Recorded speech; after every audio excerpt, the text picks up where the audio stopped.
Hello everyone, it's Brett here, Lionheart84. Just having a quick look here prior to repotting it at another one of my persimmons. This one is Nikita's Gift. I'm not been filming all the persimmons because there's too many to be showing them all.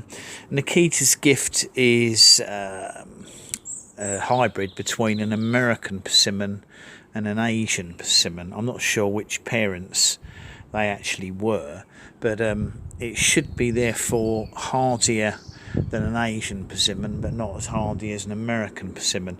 Now the form of the tree, as I'm sort of growing it as a bush tree in the pot, is actually not too bad, but as I'm going to repot it, and it's quite late in the season to be repotting these now, really, it's early April, and they don't like root disturbance, but I've decided to repot it anyway because I think the soil's going to be quite stale and waterlogged in this. It feels quite heavy, and I think the best thing to do is probably to take back some of these longer branches. Now there's a possibility it would have flowered this year if it doesn't get frosted, but it's getting a little bit too wide out from the width of the pot. I've got to keep them slightly restricted because I'm container growing them. If this was in an orchard, you just thin the branches out and you'd probably be quite happy to have this sort of low, almost goblet shape tree, because the branches would be low and it'd be quite easy to pick the fruit. So what I've decided to do is to take back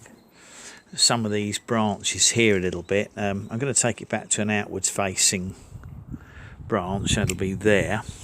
I'm going to take the tips off some of the others that are sticking out as well.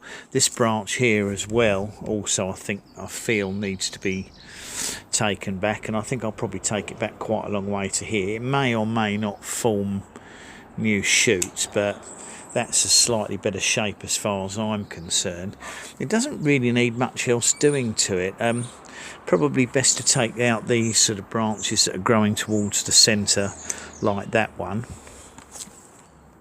and this one here as well is growing inwards, so we'll take that one out as well, and then that leaves a fairly open tree. This one here is cutting back underneath the other branch, and then I think the thing to do is just remove any dead growth or take any tips off that look as if they might be dead.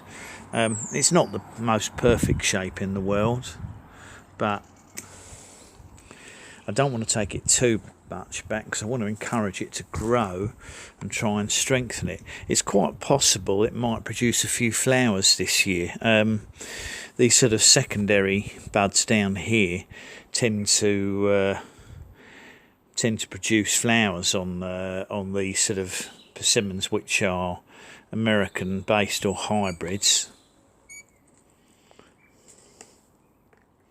Take out that lower branch down there. I don't think there's much else needs to be taken. This one's in a bit of a funny place, but as I've cut that branch back, now I'm going to take it back a bit further to an outward facing, what would be a bud if it develops buds. It's going to be a little bit easier to repot as well now that I've taken it back a bit. I'm going to leave it pretty much as is for the most part now. I don't think anything needs to be taken off, and there's always a chance of it getting hit by a late frost, as some of my more advanced ones have already done.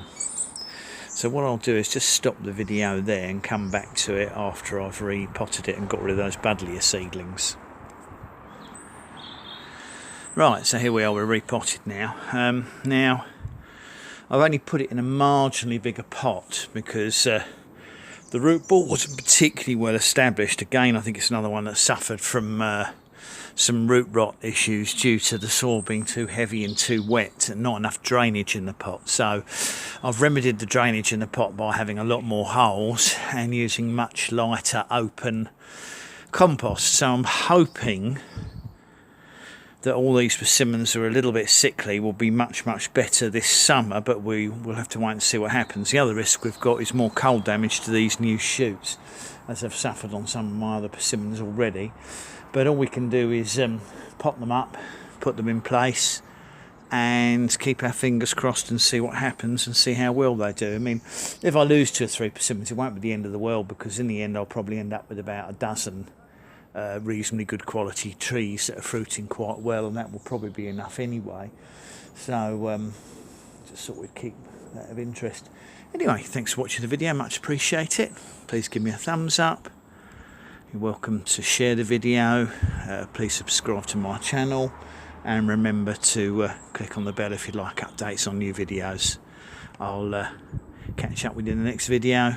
Brett out for now.